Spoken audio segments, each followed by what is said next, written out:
So a neighbor down the street had asked me for, well, basically told me that the cabbage that they planted wasn't too successful. It either didn't germinate, or the rabbits have gotten to them, or the insects have eaten all the leaves down to the stem, and it's just not growing anymore. So I offered to give them some of this cabbage here that's in this green bucket here. Now, this whole cabbage situation has been very unique this year, so let me kind of explain this to you.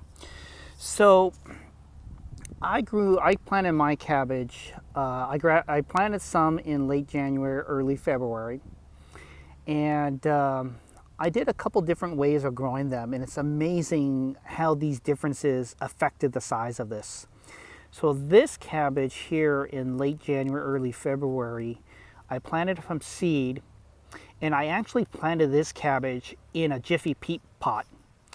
And I gave away a bunch, and so that's why I only have this big one here in this 5-gallon Home Depot bucket.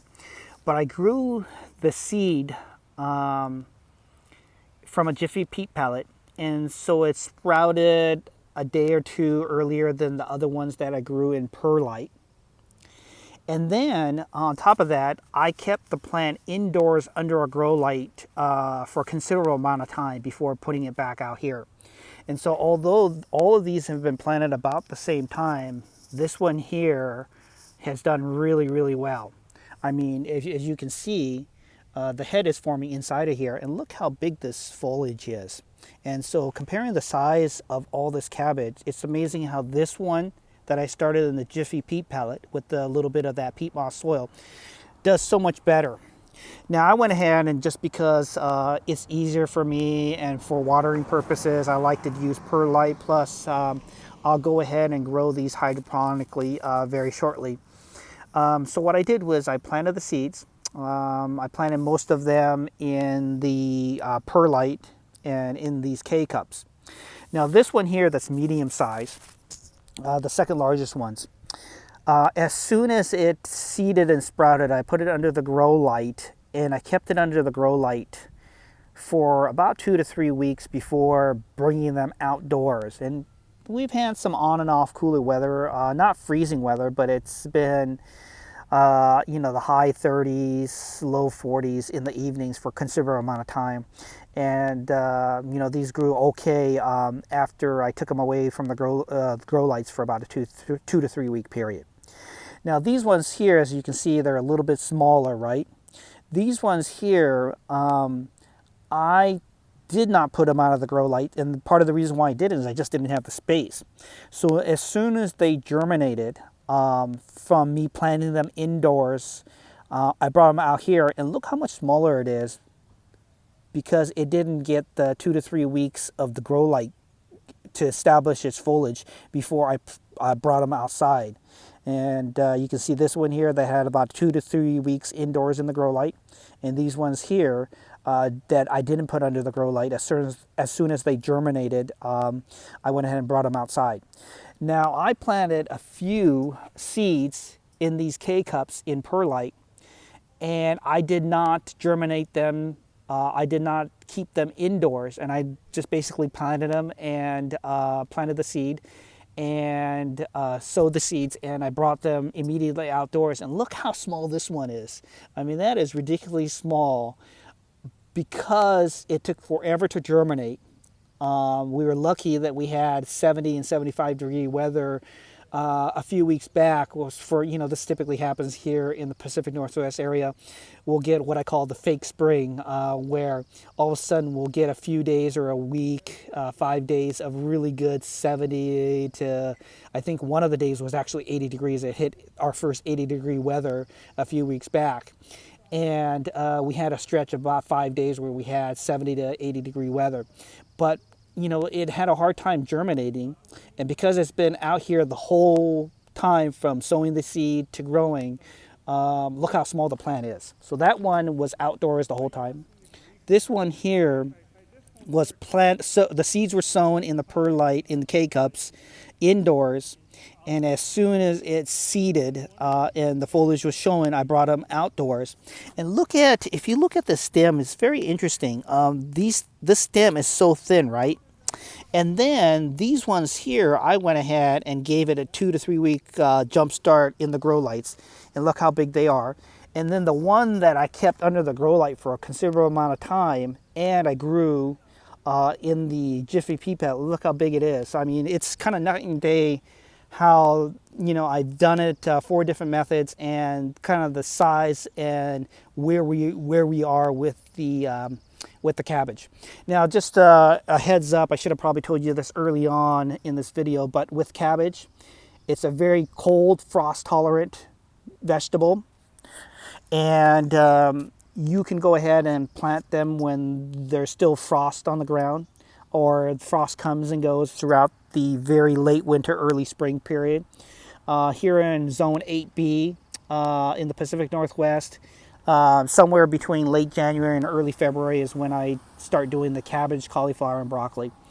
But the reason why I don't grow too much cabbage, cauliflower, and broccoli is it takes up a lot of space. And plus, I like other vegetables, so that's why I didn't grow a whole ton of it. I just kind of grew it for fun and a little bit of having it, because I do make some coleslaw, I make some Chinese chicken salad, and I use it for a couple other things, but I don't really need a whole heck of a lot of it. But the cabbage has grown really well in this 5-gallon bucket. The problem is that, I have to have a bunch of 5-gallon buckets if I want to go ahead and grow cabbage this way. I tend to like to grow the cabbage more in the cooler system, and so I can fit at least 2 in the hydroponic system. So these ones here, I grew them the same way in the same time period. So I got, ooh, look at that. It started to form its head in there. You see that? Look at that. Sorry about the light. It's not very good. I don't want to open it up too much, but there's the head right there forming. So anyways, the heads are forming in the cabbage, looking pretty good. And so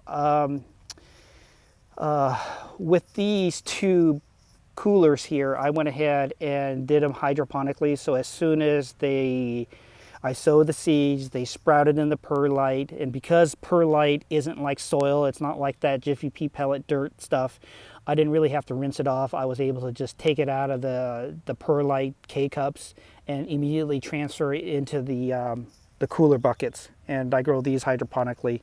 I fill up the reservoir once, and I know some people like to use smaller coolers. I don't like to go through an extra step, so I just put it in its final resting place. I won't have to water or add any additional hydroponic solution until way later.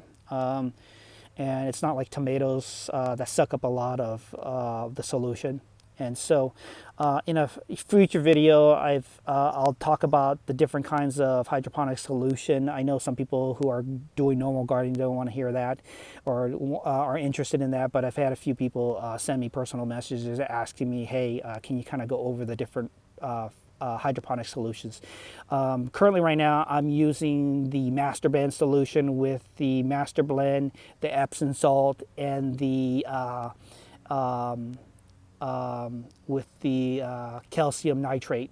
And so I went ahead and initially I had bought that grow solution, the Grow and the Bloom formula, the 3 bottles that you can go ahead and buy at many places. And then I also bought the Fox Farms solutions, but they were a little bit pricey in terms of how much quantity I use. With those 2 brands, they work really well too, just like Master Blend, but they tend to cost a lot more if you're doing quite a few hydroponic buckets and systems. I mean, right here alone, I have 6 there, and I have 4 there. I have 3 down there. I have the 2 here for the cabbage.